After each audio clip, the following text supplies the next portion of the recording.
Hi guys, it's Jess, and I am here with another holiday card this week. 2 in 1 week. Don't get used to this kind of productivity.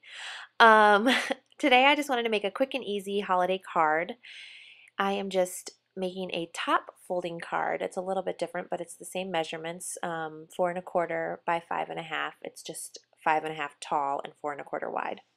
And I scored it there using a new stylus. This is the Martha Stewart stylus. I picked it up at Simon Says Stamp. And I really like how it scores. And it also has this other end that you're supposed to use for rub-ons, but I think it works really well to sort of fold down the top fold of the card like you would with a bone folder. And I have a bone folder, that's just really handy. So I'm taking a piece of paper from the Fawn Fa La La Petite Paper Pack, and it is sort of a tealy blue, and it has snow at the top and then these trees at the bottom. And I actually cut it once, and I wasn't happy with the balance of the trees at the bottom. It looked a little heavy to the left for me. Just the way I had cut it off, I just lopped off the one side, and it just ended up kind of looking uneven. So luckily there are multiple patterns. I think there's actually 3 of each sheet, which is really, really good. I might be wrong on that, but I'm pretty sure there's 3 of each sheet in each pack. Anyway, and I went to recut it just to get it to look more balanced and more even on the front. And I also wanted to show some more red trees since it is going to be matted on that red cardstock. So I just sort of took a little bit off each side until I was happy with it. And the final measurement, I believe, is 4 inches wide by 5 1/4. No, yeah, 5 1/4 inches tall. So I knew that eventually I had to be at that 4 mark, so I just kept taking little pieces off each side. And this isn't very good if you wanted to, you know, preserve like bigger chunks of the paper to use on other projects. And I probably could have done a better job at deciding, you know, how I wanted it right away. But that's just what worked for me. So now I'm just cutting off the top portion so I get that 5 1/4 inch piece, and then going over to put it on my card. And I'll show you, that's the original one I cut, and you can see that green tree in the left, and there was like no tree on the right.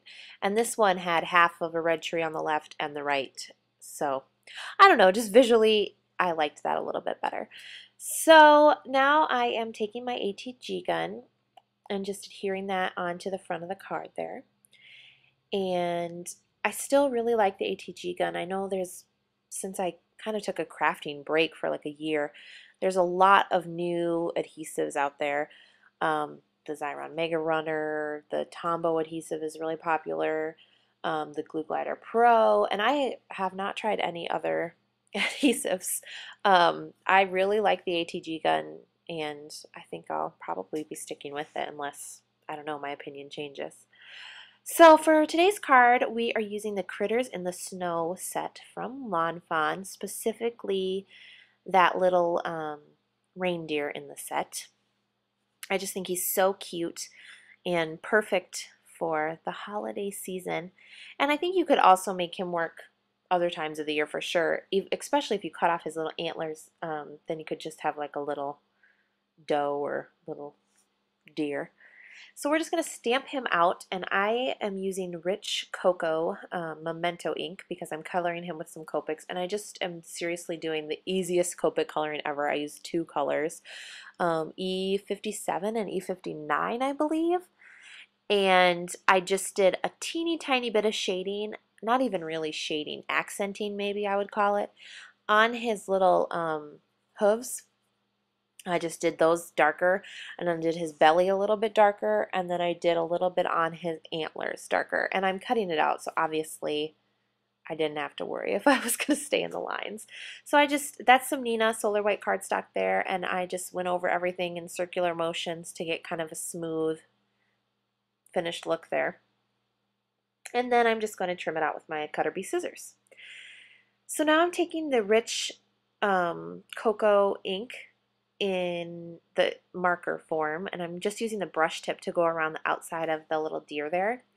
And then I'm going to take the other side of the marker and sort of redraw in his eye and redraw in his mouth, because I did so much coloring and so much layering, and because it was brown over brown, it kind of got lost there.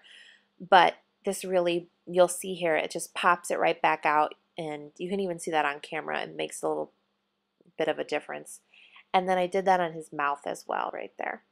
So just a little accent. And then right here I'm just taking Hero Hue's red pearl and putting that on his nose, because he's a little Rudolph the Red-Nosed Reindeer, obviously, for Christmas. He has to be. And those are the blush mixed accents pack. They have pearls and gems in there. Really good value for that. So now I'm taking just a piece of Solar White cardstock, and I'm not for sure on the exact measurement of that. I think it's 1.5 inches, but I might not be right. So sorry. I can measure it though and put it in my blog post. But I am just taking that and putting that into a square punch, and I'm going to use that punch to make a banner edge. So I'm just lining it up really carefully to get the kind of edge that I like. And then I'm pushing down really hard. Those punches, I don't like them. They're from the Paper Studio. It's a Hobby Lobby brand. And I don't know, they're just really hard to use, and I struggled with that big red one for a long time, and I didn't show that on camera.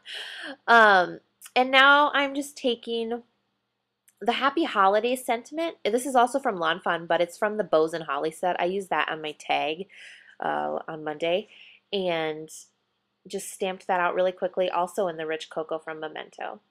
So now I'm taking some twine. This, I believe, is from Doodlebug, but it also might be from the Twinery. I don't remember, I'm sorry.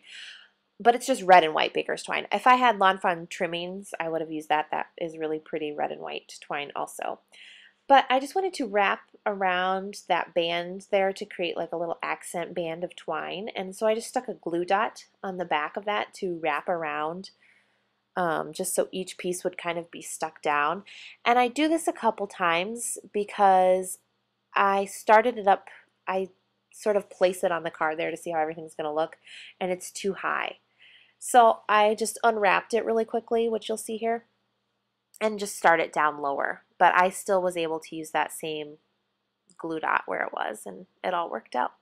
So the glue dot just helps to hold everything in place and make sure that twine doesn't shift on you, even though it probably, you could use, you know, just a line of ATG or whatever, but that glue dot is just super strong adhesive, so it's really nice for this kind of application. And then I'm wrapping that around there, I believe 6 times, I think, just to create a nice wide band of color around there. And I know that the Lawn Fawn's trimmings, this isn't that, but I know that that is a little thicker. I think it's hemp. So that would have been nice here because I am going to tie a bow, and I just like that. I have some other of the trimmings, and it's really a little more firm and holds its shape a little bit better than just regular baker's twine. But this also works. Use whatever you got. So I'm just wrapping that around, finishing that off, and putting that onto the glue dot there just to hold everything in place. And then I just take a piece of that and do the cheatery way of tying a bow. So I just simply tie a bow with one piece, and then I will stick it onto the band so it looks like I finished it all off with a bow, but I'm definitely not, don't plan ahead enough to do that. So I don't really have any tips of how to tie a really good looking bow. The only tip I have is to mess with it like you see I'm doing here. I just kind of pull on the ends until I get the knot looking how I want it to, and pull on the loops until it just looks right. And you can kind of straighten everything out with your fingernails there, and get a firm looking little bow. So now I'm just taking a micro glue dot, I will in a second here, to adhere this. The micro glue dots are really awesome for little pearls and gems. this application little tiny embellishments, and you can kind of just roll them in your finger there, which you'll see me do, and that just even makes them a little bit smaller, and you can put them on the back. If you didn't have glue dots, you could use glossy accents here. Multi-matte medium would have worked. These are just nice because they're dry adhesive, and sometimes I don't want to get out or make a mess of things with a wet adhesive, which is what I usually do. So I'm just going to pop that right there on the middle of those bands. And then my ends were a little bit long, so I just needed to trim those off. And I had a question for you guys. I don't know if you noticed in Monday's video, but when I trimmed that ribbon with those Cutter Bee scissors, it was like really fraying and did not cut through. And it did that again here today. So I don't know if my scissors just aren't sharp anymore. I wouldn't think, I mean, I haven't had them for that long, but I don't really abuse them that badly. But let me know if you guys, you'll see it right here. It's just like chomping at it, chewing it, not really cutting it. So let me know if you guys have had that issue, if I just need new scissors, or I don't know if I'm just doing something wrong or what. So now I'm just going to mount that banner piece onto the red banner. It just nestles right in there. And I believe I used glue dots on the back of that as well, just to kind of pop them up. I didn't want to use foam adhesive because I didn't want that much dimension on them, but I wanted to pop them up a little bit because that twine was on there, so that did pop it up.